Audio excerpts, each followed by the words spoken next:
Está. Bom dia a todos, bom dia aos internautas que nos assistem pela internet. Estamos começando a última aula sobre a carta à igreja em Sardes. Hoje vamos terminar. Essa carta foi muito interessante, aprendemos coisas muito boas. Vamos fazer uma retrospectiva e vamos para o fecho da carta. Eu vou pegar meu óculos ali no bolso de cá de dentro, dentro. Aí. Obrigado, meu amado. Velho depende de óculos.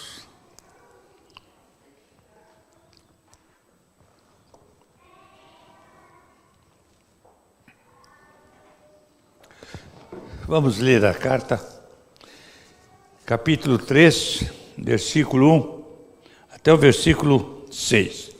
Ao anjo da igreja em Sardes escreve: estas coisas diz aquele que tem os 7 Espíritos de Deus e as 7 estrelas. Conheço as suas obras, que tens nome, de que vives e estás morto. Ser vigilante e consolida o resto que estava para morrer, porque não tenho achado íntegras as tuas obras na presença do meu Deus. Lembra-te, pois, do que tens recebido, ouvido, guarda-o e arrepende-te, porquanto, se não vigiares, virei como ladrão e não conhecereis de modo algum em que hora virei contra ti. Tens, contudo, em Sardes umas poucas pessoas que não contaminaram as suas vestiduras e andarão de branco junto comigo, pois são dignas. O vencedor será assim vestido de vestiduras brancas. De modo nenhum apagarei o seu nome do livro da vida. Pelo contrário, confessarei o seu nome diante de meu Pai e diante dos seus anjos. Quem tem ouvidos, ouço o que o Espírito diz às igrejas. E Deus abençoe para nós a leitura que acabamos de fazer da sua santa palavra. Como nós dissemos, esta é uma carta muito interessante, que foi escrita a uma igreja muito importante. A história da igreja, ela acompanha a própria história de Sardes. Sardes tem uma história longa. A história de Sardes começa no século VII a.C. e era uma das cidades considerada inexpugnável. Era impossível de penetrar naquela cidade. Era uma cidade militar, muito bem murada, protegida, ficava numa colina, numa estrada comercial que ia para a Europa, e era muito bem administrada e muito bem protegida. E a igreja tem uma história longa, que passa por 3 períodos diferentes.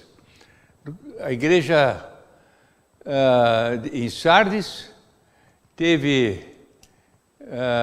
3 experiências notáveis.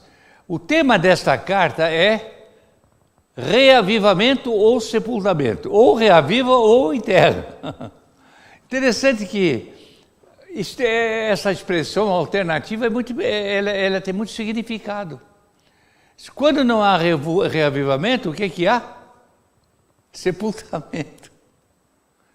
Então, o reavivamento é uma postura necessária e permanente. A gente está sempre tendo necessidade de um reavivamento. Na vida humana, na vida natural, todos procuram cuidar bem do seu corpo. Ter mente sana, corpo sano. Mente sana, corpo sano. Corpo são. E para isso adotam uma porção de providências. A manutenção do ser humano em bom estado de saúde, em boa disposição de realização das coisas necessárias, está sempre ligada a uma série de providências que devemos adotar em relação ao nosso corpo. Nós devemos fazer ginástica, nós devemos ter a alimentação adequada, nós devemos ter o tempo de sono correto, né? Uma série de providências que acabam por trazer uma longevidade boa para as pessoas, né? Aí está a minha querida com quase 92 anos, que ela sempre cuidou muito do seu corpo. O marido dela cuidou muito bem dela, por isso que ela está aí. Ele sempre tratou muito bem dela. Não é bem a coisa que aconteceu, ao contrário, eu ainda não cheguei aos 90, né? Mas a necessidade de cuidar bem para não ficar amortecido. Se você deixa de cuidar, você perde a viçosidade, a vitalidade, né? A capacidade de realizações. A igreja em Sardes foi uma igreja que passou por experiências interessantes. Agora, aqui temos na carta à igreja de Sardes a expressão, uma das expressões mais dramáticas que nós vemos nas cartas das igrejas da Ásia. Tu estás morta. Uma declaração de que ela era uma igreja morta. Mas, no entanto, a igreja em Sardes era uma igreja de muita atividade. Era uma igreja ativa, uma igreja de muitas realizações, muitas programações, muitas lideranças. Havia muito envolvimento dos membros da igreja em atividades sociais, filantrópicas, de toda sorte. E, no entanto, Deus disse que era uma igreja morta. Isso é interessante destacar, já destacamos, para mostrar que a vitalidade de uma igreja não depende da multiplatividade da igreja, mas da espiritualidade da igreja. Não é porque ela é muito ativa que ela é uma igreja viva. E hoje nós vivemos uma época em que as igrejas procuram ser muito ativas. Há muitas igrejas com muitas programações. Eu sempre menciono aqui a igreja de Atibaia, talvez é uma das igrejas de maior atividade que eu conheço em todo o contexto de igreja no Brasil. Eles têm atividade, ontem, por exemplo, todo sábado eles têm lá, ontem teve um retiro de jovens, adolescentes, eles têm envolvimentos de toda sorte. Tem atividades esportivas para poder evangelizar, atividades sociais, filantrópicas, atividade nas escolas, atividade com as crianças da rua, atividade de toda sorte. Isso é bom. Agora, precisa verificar se toda essa atividade ela é apenas um envolvimento de atuação pessoal e não de experiência espiritual. Não adianta ter muita atividade e não viver em santidade, não viver em espiritualidade. Então, o reavivamento é uma chama que tem que estar sempre viva na história da igreja. Sempre nós precisamos reavivar. Eu preciso sempre estar preocupado. Eu, por exemplo, agora faço, eu com o Urandi fazemos 3 vezes por semana fisioterapia, 3 vezes por semana. E essa semana eu perguntei para a nossa fisioterapeuta, ela, você acha que está valendo a pena esse investimento? Graças a Deus que eu tenho o meu seguro paga, né? Senão não podia fazer, que é caro. Mas o meu seguro paga, então eu aproveito e faço. Bom dia, irmãos! Que bom ver essa família. Olá, Urandi, você já não está sozinha. A sua bancada ficou honrada com a presença da família. Então, a gente tem que estar sempre procurando reavivar. Então, essa é uma carta que visa o reavivamento da igreja, que era uma igreja ativa, mas era uma igreja morta. Nós vimos aqui já porque havia necessidade de reavivamento. Eu disse aqui que há 3 coisas que se notam aqui nessa carta. Essa carta foi escrita para uma igreja onde havia gente morta, defunto, não tinha vida espiritual. Gente doente, estava na UTI, e gente que vivia fora do padrão de santidade. Vestimentas não brancas, né? Não limpas. 3 razões porque havia necessidade de reavivamento. Já vimos isso aqui. E era uma necessidade. Falamos dos mortos, dos que estavam na UTI e da necessidade da pureza, né? Agora, na última aula, nós vimos 5 aspectos importantes. como se dá o arrevamento, vimos a necessário, por que era necessário o arrevamento, depois nós vimos como o arrevamento acontece. E aqui há 5 coisas que nós vimos, que eu vou reproduzir, que nós vimos na aula passada. Lembra-te, lembrar do que tens recebido e ouvido. Lembrar é uma coisa importante, estar sempre lembrando das coisas de Deus. Nós temos um problema, nós esquecemos facilmente as coisas, né? Esquecemos facilmente as coisas. Mas é bom sempre lembrar. Lembra-te do teu Criador nos dias da tua, antes que venham os maus dias, os quais venham a dizer, não tenho nele contentamento. A solução para o problema da velhice é lembrar do Senhor. Lembra do teu Criador. Desde a mocidade, lembrar sempre. Então, lembrar é trazer para o presente as coisas importantes que precisamos para uma vida abençoada. Agora, fala também, além da importância da palavra, o que tens recebido e ouvido, guarda. Então, nós temos a necessidade de lembrar, a necessidade de lembrar do que recebeu e ouviu, a necessidade de guardar o que aprendeu.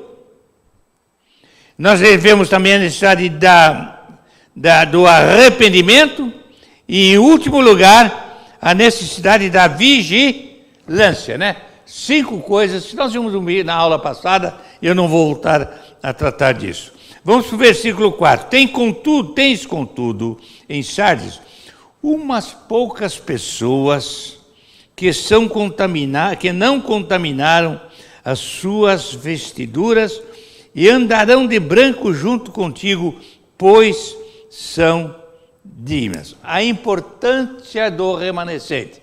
Eu já disse para vocês que em cada carta dessas, que nós vemos, 7 cartas, sempre tem uma palavra para os poucos que permanecem fiéis.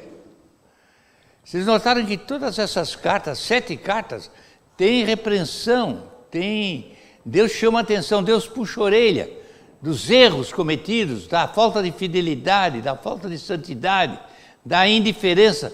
É muito natural que a gente relaxamento. E ele diz aqui, tens contudo umas poucas pessoas que não contaminaram. Eu já falei da integridade aqui, lá no versículo 2, fala que porque não tenho achado íntegras as tuas obras na presença do meu Deus. Então, esse pequeno grupo era um grupo de integridade, que vivia bem. As igrejas hoje, às vezes, têm muitos membros, não é? Tem igrejas com 1.800 membros, 1.500, tem igrejas com 3... A igreja do Morumbi parece que tem 3.000 membros, né? Se não me engano, 3.000 membros. Agora, o problema não é a quantidade, o problema é a qualidade. Como vivem aqueles que formam o corpo da igreja, o corpo local. A igreja, já vimos, é a menina dos olhos de Deus, é a coisa mais preciosa que tem. Nós vemos várias passagens bíblicas, todas elas mostrando a importância que a igreja tem para Deus. É interessante, tem nessa revista que o Baltazar distribuiu hoje, que vocês não pegaram, depois vocês pegam. Tem um artigo do Davi muito bom, chama-se O Jardim de Deus. Ele parte de Cantares de Salomão, fala do Jardim de Deus. E ele mostra a importância da igreja para Deus. A igreja é um jardim de Deus. É importante a igreja para Deus. E Deus tem muito cuidado para com a sua igreja. Mas, infelizmente, a quantidade dos que são realmente fiéis, em geral, é pequena. A igreja tem muita gente morta. Agora, morto, como nós já vimos aqui, é morto mesmo. Não é nascido de novo, não é nova criatura. A igreja tem pessoas que não são convertidas? Claro que tem. Tem membros não convertidos. Tem membros que não nasceram de novo. Tem membros que estão na UTI. Tem membros que maculam as suas vestiduras. Três áreas de deficiências que nós anotamos aqui na carta à igreja em Sardes. mas tem um remanescente fiel. Você faz parte desse remanescente. É uma observação interessante. Ele diz aqui: tens contudo em Sardes umas poucas pessoas.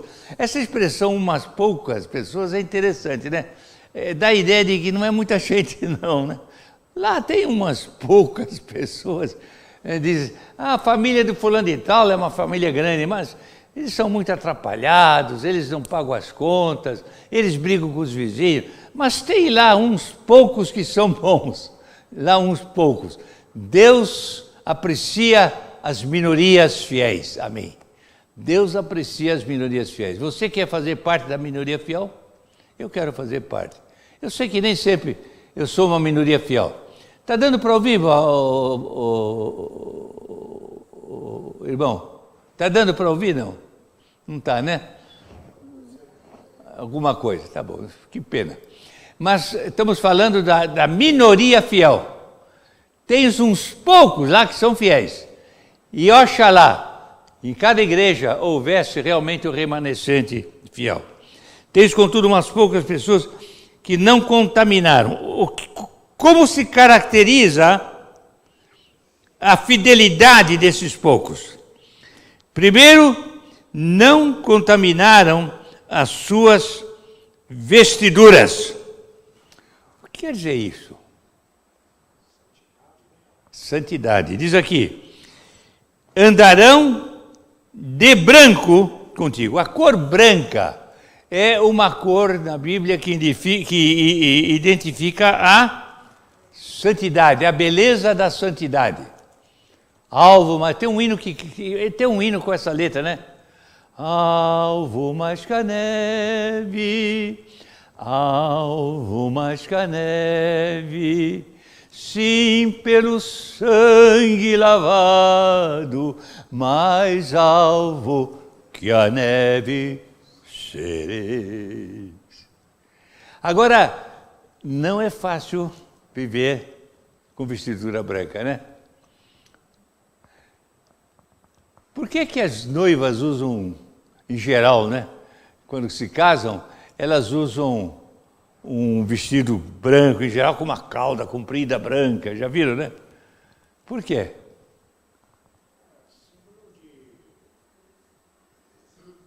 De pureza. Infelizmente hoje não acontece, hoje casa já não tem mais pureza, mas assim mesmo bota o vestido branco, né? É uma hipocrisia tremenda. A vida é uma hipocrisia. Aliás, um dos assuntos que nós vamos tratar aqui é da hipocrisia. A hipocrisia, andar de vestido branco. Não é a questão de andar de branco, é a questão de ser santo. A vestidura branca naquilo está significando a santidade daquele pequeno grupo que vivia sem procurar contaminar a sua conduta cristã. Vestiduras brancas. Vocês já imaginaram? Normalmente, quando há um casamento, todo mundo gosta de sentar aqui, né, na beira, né? Para quê? Para que olhar, a noiva chega e já fica olhando.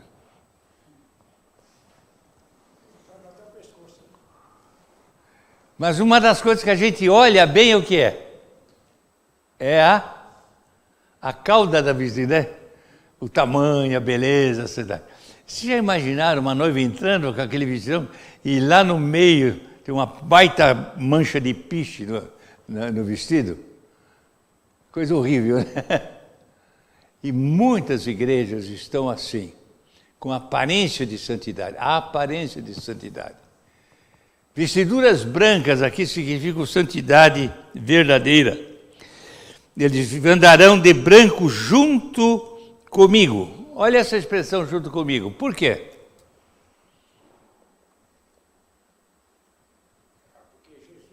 Porque Deus é santo. Ele, santo, santo é o Senhor. Santificai-vos, diz a Bíblia. Vivei em santidade. Tem um versículo que diz, sem santidade ninguém verá a Deus, ninguém verá a Deus. É essencial que vivamos em santidade, purificados de todo o pecado. Agora, o que significa? Em primeiro lugar, andarão de branco junto comigo. A santidade, essa expressão nos leva a pensar que a santidade indica a essencial necessidade de andarmos com o Senhor. A necessidade de andarmos com o Senhor. Tem um versículo em Provérbios muito interessante que se refere à importância das companhias. O que ele diz? As más corrompem os bons costumes. As más companhias corrompem os bons. Tem uma outra frase que se usa muito. Dize-me com quem andas e dir-te-ei quem. Então a companhia é uma identificação da qualificação pessoal. Normalmente quem anda com ladrão não presta. Quem anda com drogado não presta. Quem anda fazendo coisas erradas aí pela rua não presta. Normalmente as pessoas que têm índole pecaminosa procuram companhias pecaminosas. Agora a pergunta é, qual é o tipo das nossas companhias? Que tipo de companhias nós procuramos para conviver? Né? Anda junto comigo, anda junto. A melhor evidência de santidade é andar com o Senhor. Guarda essa frase. E como é que nós podemos andar com o Senhor? Diz aqui, veste vestidura junto comigo. Vamos posar isso de forma prática. Como? Não sabe? Como é que eu ando junto com Cristo? Seguir a palavra de Deus, é um ponto. Andar junto com Cristo é desenvolver uma permanente convivência com a palavra de Deus. É por isso que ele diz aqui, já vimos isso, guarda o que tens recebido e ouvido, guarda a convivência com a palavra de Deus. Qual é a importância que nós damos para a leitura da Bíblia? Eu li um dia desses no Swap, uma informação interessante de um autor, não sei se é Stott, não sei quem foi, que diz, a convivência com a palavra de Deus não quer dizer, não significa ler apenas 10 minutos por dia da palavra de Deus. Nós dizemos, eu leio a Bíblia todo dia, eu abro a Bíblia todo dia, leio 10 minutos, à tarde já não lembro o que leu. A convivência com a palavra de Deus significa eu pôr em prática, em cada atuação do dia a dia, aquilo que a palavra de Deus me ensina. Andar com a palavra de Deus, andar junto comigo e andar com a palavra de Deus. Vós sereis meus amigos, se fizerdes o que eu vos mando. Então a santidade só se alcança numa íntima comunhão com o Senhor. E a comunhão íntima com o Senhor depende de uma aplicação total na leitura e na prática da palavra de Deus. Anotou o que eu falei? Não adianta você abrir a Bíblia e ler de manhã um trecho da Bíblia. Hoje nós lemos um trecho interessante. Qual foi o trecho? É complicado, né?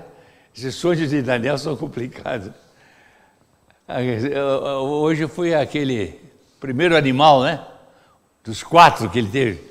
Complicado aquilo. Fala da Grécia, depois da explicação. Então é preciso entender a palavra do Senhor. Entender não só numa compreensão intelectual, mas numa vivência prática. Não apenas um discernimento intelectual, mas uma vivência prática. Anda junto comigo. E as roupas serão brancas, amém. Vestiduras serão não contaminadas. Olha essa palavra aqui. Tem-se um pouco de pessoas que não são o quê? O que é contaminação? Contaminação é participação em alguma coisa. Quando alguma coisa passa a ser parte de nós. Por exemplo, eu tenho sarampo, estou contaminado. O sarampo passa a ser parte da minha realidade existencial. Eu estou contaminado, a minha mente é contaminado por leituras obscenas, por coisas que eu vejo na televisão. Como é que eu posso ser contaminado? Como é que eu posso ser contaminado? Pelo contato com as coisas pecaminosas. Quando eu convivo com pecadores, quando eu pratico o pecado, quando eu falo as coisas que não devo, quando eu me envolvo com o pecado, eu me contamino com o pecado. E eu, por isso, não posso andar junto com Deus. Eu não posso andar junto com Deus. Você diz, mas eu sou crente, sou membro da igreja e eu prego. Há uma diferença entre ser isto e ser andar junto com Deus, ou não? Há uma diferença. Deus não quer apenas declaração de cristianismo. Deus quer experiência de cristianismo. Não declaração, mas experiência. Os crentes numa igreja, eles fazem profissão de fé. Todos que são membros de uma igreja fazem seu batismo, passam pelo batismo, fazem sua profissão de fé. Mas isso apenas é um ato formal. É preciso que as suas vidas manifestem Cristo. Quem pode me dar um versículo muito bom de Paulo nesse sentido? Em Filipenses. Não vivo mais eu, mas Cristo vive em mim. E a vida que agora vivo para a glória do Filho de Deus, o qual me amou e se entregou a si mesmo por mim. Uma intimidade com o Senhor. Eu fico impressionado com a vida de Paulo, né? Porque ele foi um perseguidor ferrenho do cristão, né? Ele mandava matar cristão, cristão guilhotina nele. E ele se transformou num pregador como jamais houve outro igual. Deus fez dele um grande vaso, instrumento de evangelismo, de envolvimento das pessoas com Cristo. Não vivo mais eu, mas Cristo vive em mim. Esquecendo as coisas, Gálatas capítulo 2, verso 20, esquecendo as coisas que para trás ficam, prossigo para o alvo da soberana vocação, a vocação de Deus, quer dizer, aquilo que Deus tem para mim. Viver a companhia igreja, viver a vocação de Deus, viver aquilo que Deus quer que eu seja, ser o que Deus quer que eu seja, viver como Deus quer que eu viva, estar onde Deus quer que eu esteja. Gente, isso é sério, isso é importante. Nós temos muitas solicitações da vida, amigos, realizações, programas, projetos, quanta coisa nos envolve. Aquela igreja tinha um pequeno número que tinha realmente o verdadeiro envolvimento com Deus. Por isso eles disseram, eles não tinham um uniforme, não era um grupo que andava de branco, que tinha uma túnica branca. Isso é simbólico, né? Eles tinham vestidura, é como se tivessem incontaminados. Não havia contaminação. A contaminação é prejudicial. A contaminação estraga, não é verdade?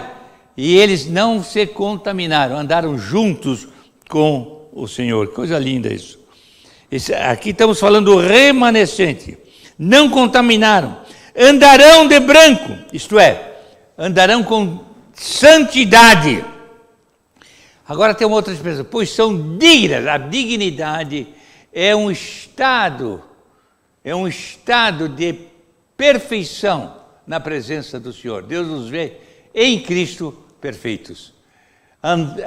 Efésios capítulo 4, andai de modo digno da vocação a que fostes chamados. Andai de modo digno. Essa é uma das palavras mais lindas do vocabulário. Pessoa digna é uma pessoa respeitada, uma pessoa destacável, uma pessoa inatacável, né? Uma pessoa esplendorosa. Deus nos quer dignos, dignidade de cristão. Será que nós somos... Não, pode falar. Posso falar uma coisa? Pode falar, sim. Pode falar à vontade. Falando sobre igreja morta, né? Igreja morta. Por exemplo, os pentecostais, eles falam que a igreja morta para eles é aquela igreja que não tem um avivamento, que não tem aquela fogo, né? Depende do que eles entendem por avivamento. Eles entendem, para mim, Aqui a carta é para avivamento. Avivamento é importante. Mas o que é avivamento? aí é que está. O avivamento é uma coisa espiritual mesmo, é uma coisa, e não é uma gritaria, não é uma... Não é manifestação do corpo, mas é do espírito. Uma pergunta. Uma pessoa, eu fui uma vez no culto, na casa lá, e eu fiquei assim, eu sou acostumado, porque até no andar, até a roupa que a gente usa deve ser uma roupa decente também, né? Eu não acho certo uma pessoa estar de bermuda na presença de Deus, orar com bermuda. Sem dignidade, né? Você não vai visitar o presidente da República de bermuda. Né? Vai? Não vai. Não tem nada a ver, tem, porque a Bíblia Tem gente que não liga para isso. Tem gente que acha que não importa a roupa. Tá certo, não é importante a roupa. Mas a maneira de ser é importante. Como eu me apresento. Na verdade, não é importante aqui que a vestidura fosse de linho fino, branco. O importante é que as vidas fossem brancas. As vidas fossem santas. Este é o reavivamento. Reavivamento acontece quando há santidade. Concorda? Como é que eu reavivo minha vida familiar? Vivendo em santidade na minha família. Os pais, marido, mulher, os filhos. Procurando viver no padrão de Deus. Tá bom? Terminou? Então, aí, eles, por exemplo, que nem aqui é um culto que não tem instrumento, que não tem bateria, não tem, né? Um monte de coisa assim. Né? Não que eu ache errado que tem instrumento, mas que não tem esse tipo de coisa. Que eles acham que é muito parado, é muito... Não, Deus não precisa desse monte de coisa, ele precisa ser adorado. Né? Deus precisa de ser adorado, não precisa de ficar fazendo um monte de... ficar pulando a ponto de... Reavivamento não quer dizer barulho, né? Isto, né? O avivamento é uma vida... Estado de espírito. Isto, é isso mesmo. Estado de espírito. Verdade. Muito bem. Agora, continuando, diz que andarão de branco junto comigo, pois são dignas. A dignidade é uma qualificação de um cristão autêntico. Dignidade. Hoje não há mais dignidade, né? Ninguém anda mais com dignidade. Marido, mulher, pais, filhos, patrões, empregados, políticos, professores. Mesmo na igreja, pastor muitas vezes não anda com dignidade. Faz piadinha para as moças, diz coisas inconvenientes, pratica coisas inconvenientes. Isso é indignidade, irmão. Deus quer dignidade. Temos que ter cuidado com isso. Não podemos... Deus não quer que as coisas sejam... Tem um versículo que diz... Deus não quer que as coisas sejam feitas relaxadamente, com relaxo, de qualquer maneira. Deus é o Todo-Poderoso. Eu estava pensando essa semana, vendo aquela notícia do equipamento que vai lá para perto do Sol, coisa impressionante, né? O Sol. Então estavam dando ideia do que é o Sol. Já imaginou o que é o Sol? 1.600 graus de temperatura. Coisa impressionante. E quem é que manipula aquilo? Deus. Deus. A dignidade de Deus exige de nós uma compostura decente. Uma compostura decente. Se nós somos cristãos, devemos andar como? Por isso, andar de modo digno da vocação, a vontade de Deus para nós, que fomos chamados. De modo digno, é a dignidade. Qual é o padrão da dignidade? É Deus. Qual é o padrão? É Deus. É Deus. Irmãos, isso me responsabiliza, não? Isso me compromete com muita coisa. Eu sei que muitas vezes eu não ajo com a dignidade que eu diria agir como um filho de Deus. E eu tenho que confessar o meu pecado e deixar. E buscar viver em dignidade. Andar vestiduras brancas, andar com dignidade diante de Deus. Agora, Continuando, temos que terminar a carta, eu quero terminar. Diz, o vencedor será assim vestido de vestiduras brancas. O que é vencedor? Vencedor. O que caracteriza a vitória aqui nesse trecho? O que é que caracteriza a vitória? Somos mais do que vencedores por meio daquele que nos amou. Romanos 8:37. Esta é a vitória que vence o mundo, a nossa fé. Então, o que é o vencedor do ponto de vista espiritual? É aquele que corresponde ao padrão de santidade de Deus. É aquele que corresponde ao padrão de santidade de Deus. Que tipo de vitória é a vitória do verdadeiro Filho de Deus? É vencer o pecado, é não praticar o pecado, é ter vestidura. Qual é o uniforme do vencedor? Não é um equipamento bélico, não é uma roupa militar, né, toda cheia de condecoração. Normalmente os oficiais, né, das Forças Armadas gostam de pôr aqueles uniformes bonitos, com uma porção de medalhas aqui, né, com decorações para mostrar que eles são importantes. Não é nada disso, é apenas uma vestidura branca. É a verdadeira característica do vencedor é brancura, santidade, amém? Santidade, essa é a vitória que vence o mundo, a nossa fé vivendo em vitória sobre o pecado. O vencedor, diz aqui, aquele que corresponde ao desejo de Deus, será assim vestido de vestiduras brancas. Agora temos aqui 3 coisas interessantes. Primeiro, vencedor, anda de vestiduras brancas. Eu quase que eu ia perguntar, qual é o uniforme do céu? Qual é o uniforme? A gente tem uniforme, né? Às vezes na igreja a gente cria uniforme, né?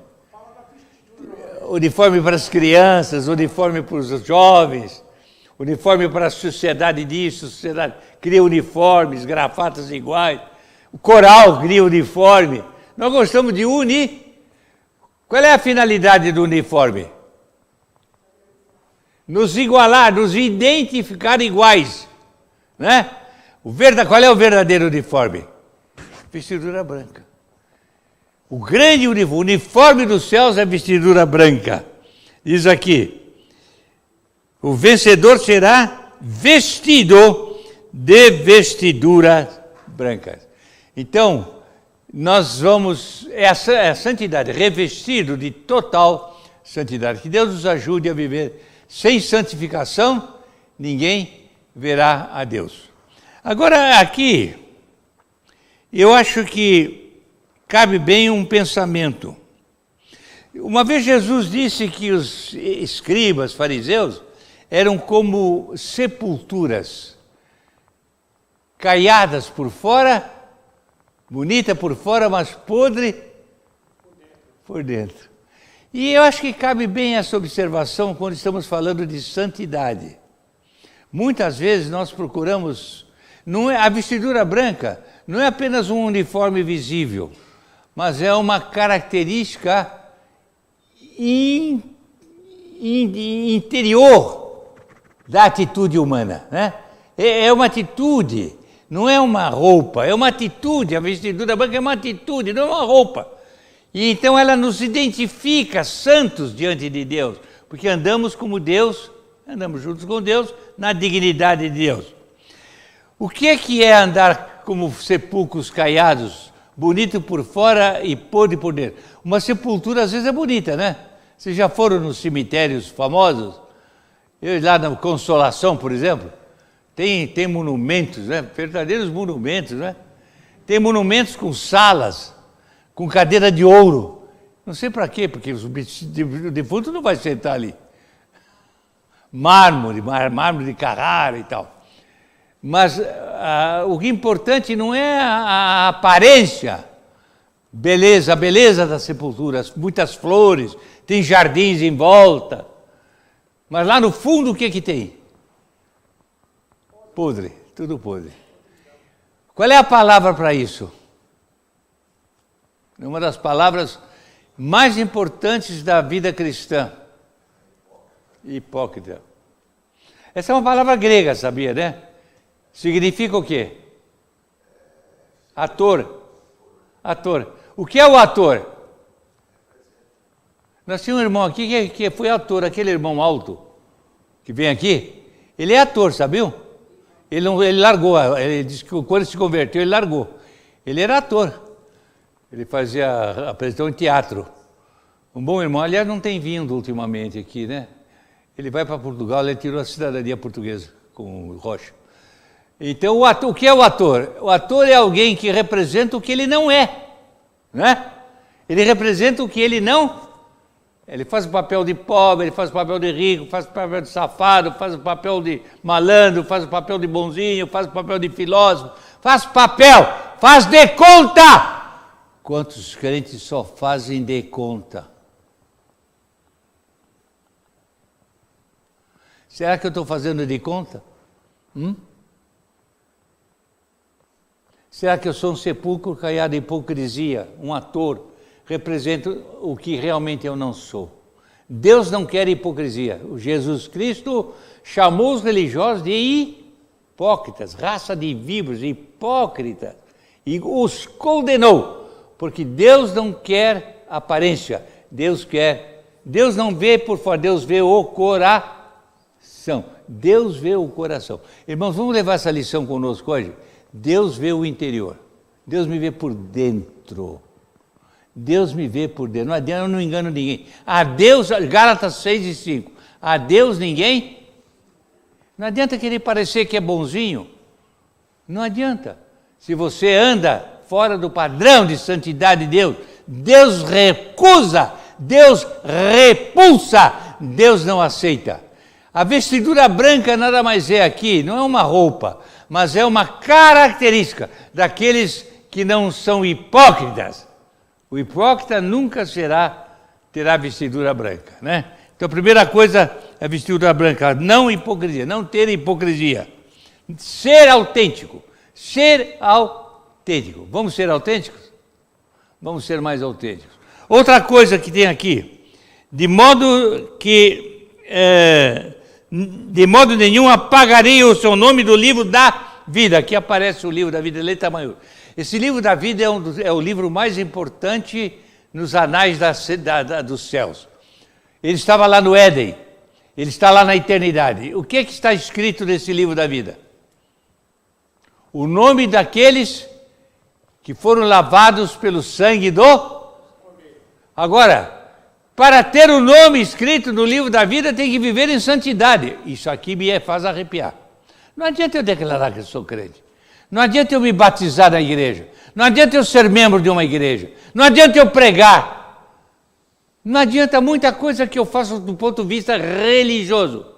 Se eu, lá por dentro, estou podre, sou como um sepulcro, sou hipócrita, eu não tenho direito a estar no livro da vida. Esse é o registro importante.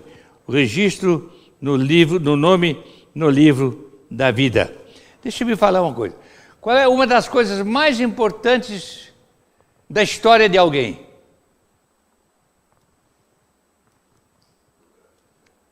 É necessário para tudo. Para tudo você tem que apresentar. Certidão de nascimento. Certidão de nascimento, você vai lá. Quando eu fui tirar a nacionalidade portuguesa, eu precisava provar que eu era filho do papai, né? Lá eu tive que buscar certidões de nascimento do meu pai. Era tudo feito à mão lá nos livros em Portugal. Da minha mãe, está lá o nome dela, da filha de Maria Rita, não sei o quê, está lá, tirei aqueles... É o registro, fica para a vida inteira. Aquilo é o documento de identificação, de realidade existencial. A minha realidade existencial se exterioriza num determinado papel chamado certidão de nascimento. O meu casamento se identifica por uma certidão no registro, certidão de casamento. E a minha morte se identifica por uma certidão no registro, certidão de óbito, livro da vida. Mas há um registro mais importante do que os cartórios, onde registra o nascimento, que prova a existência de uma pessoa, ou a morte de uma pessoa, ou o casamento de uma pessoa. Há um registro mais importante. Qual é? É o livro da vida, amém. Eu quero agradecer a Deus, o meu nome estar no livro da vida, amém? Isso aqui é importante. E aqui diz, aqueles que andam em santidade terão registrados lá naquele livro. Quem é que manipula esse livro? Só um. Quem é digno de abrir o livro? Jesus, o Senhor Jesus, que morreu por mim naquela cruz, que me salvou, que me redimiu, que me deu a eternidade, que me registrou. Quem tem o Filho tem a vida eterna, amém. Quem não tem o Filho não tem a vida. Ele é que manipula esse livro. Irmãos, vamos ter cuidado. Será que nosso nome está no livro da vida mesmo? Talvez está no registro da igreja. A igreja tem um livro de registro. Os nomes dos membros estão lá registrados, não é? Falando de tal, Jairo Gonçalves, nascido no dia 18 de setembro do ano de 1900, filho de Alexandre Gonçalves, Palmira de Jesus Gonçalves, e vai por aí afora. Elementos do registro, são identificadores, mas há um registro que não tem nada a ver da manipulação humana, é a manipulação divina, é o livro da vida. Então disse, aqueles que vivem em santidade, primeiro, andarão de vestiduras brancas. Segundo, não apagarei o seu nome. Então pode apagar. Não quer dizer que eu perca a salvação, é que eu nunca fui digno de estar ali. Nunca fui digno. Não apagarei o seu nome do livro da vida. De modo nenhum apagarei. O que ele está dizendo aqui, que aquele que é salvo para sempre, pela graça de Deus. Mas eu tenho uma responsabilidade. Qual é? De andar em santidade. Andar em santidade. Eu tenho que ser digno daquele registro. Amém? Concordam? Digno, livre, registrado. Você já tinha pensado nisso? Nesse registro? É mais importante que o registro cartório da Bela Vista, que registra o meu nascimento. Lá na Bela Vista está o cartório. Quando eu preciso de uma certidão de nascimento, eu mando buscar lá. Lá na Vila Mariana, no cartório, tem uma certidão de casamento, para provar que eu casei com o Orandi. Eu não sei por que eu fiz isso, mas eu fiz.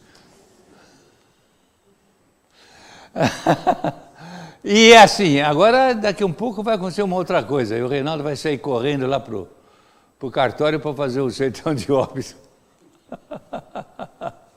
Mas tem uma coisa que ninguém põe o dedo. Qual é?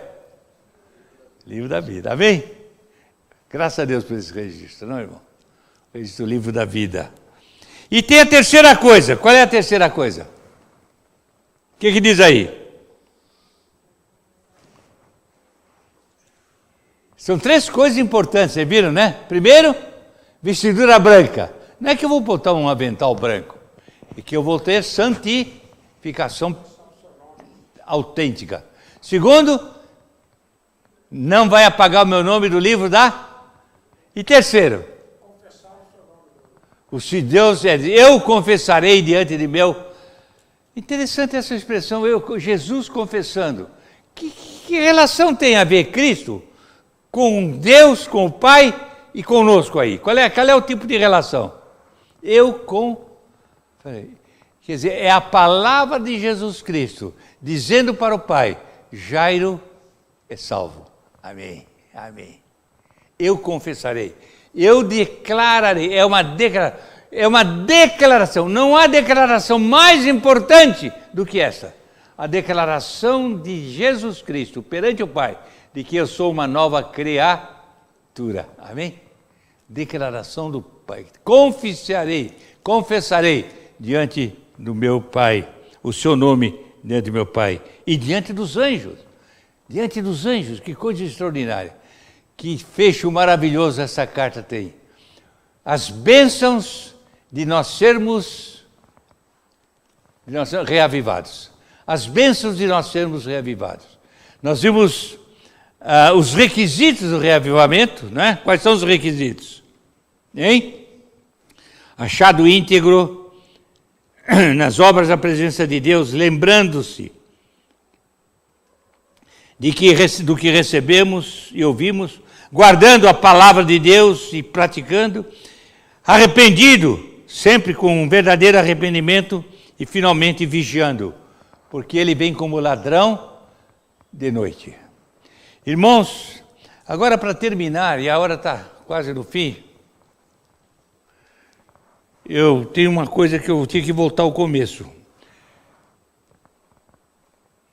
A autenticidade da ação divina em relação à igreja. Há 3 coisas, volta para o começo.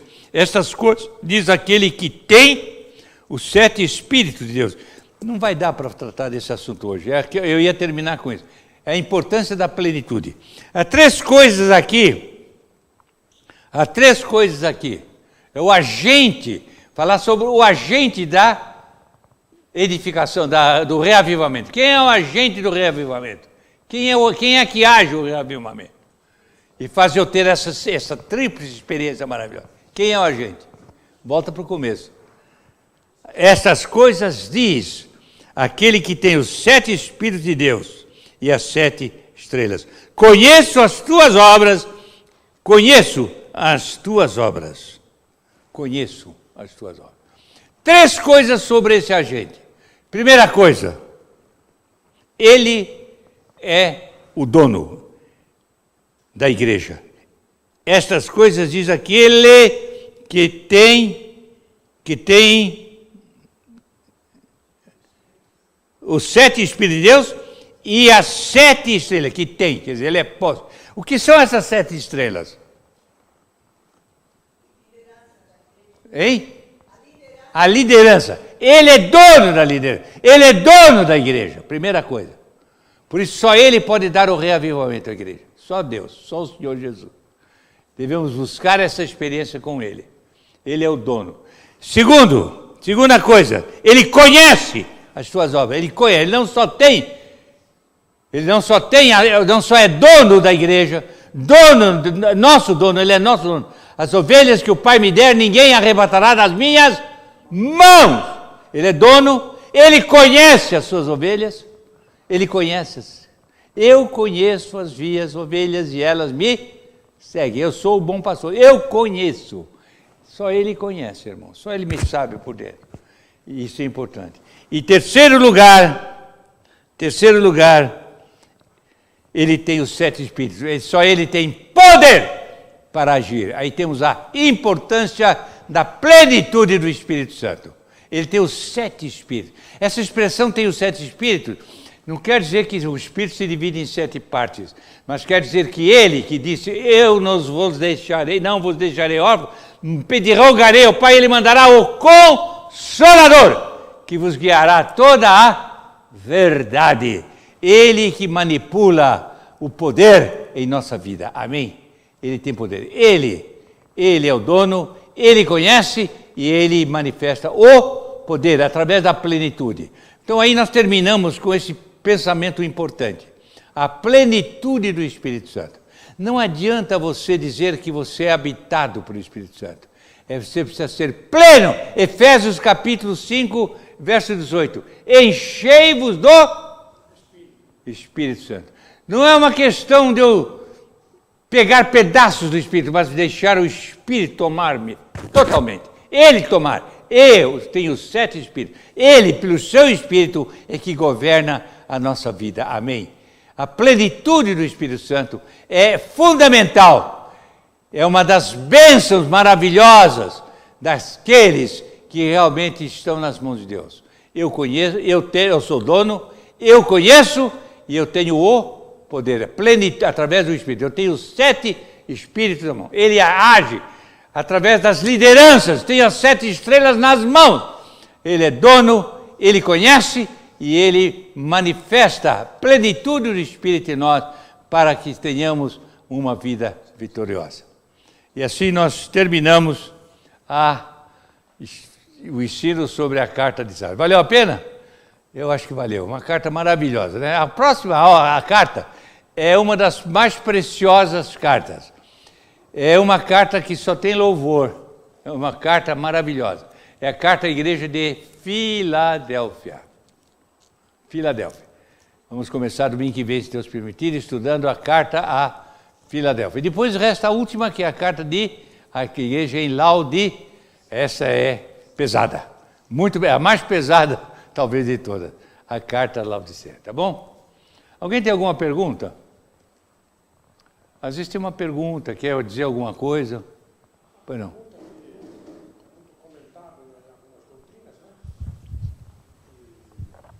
Algumas versões falam ao vencedor, né? Algumas versões falam aos vencedores. E algumas versões falam o que vencer. Não sei se o senhor entendeu aí. Algumas versões de Bíblia falam os vencedores.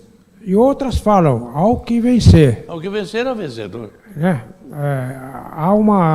Tem pessoas aí, doutrinas que interpretam que... eu já vi pessoas falar que só vai ser arrebatados os vencedores. Os crentes que não venceram vão ficar. Vão ser arrebatados os verdadeiros filhos de Deus. Eles são vencedores. Somos mais do que vencedores por meio daquele que nos amou. São doutrinas... E essa vitória que vence o mundo, a nossa fé. Que acreditam que perde a salvação, é isto. Não, isso aí né? Mas não é isso. Por causa dessas versões que falam assim, né?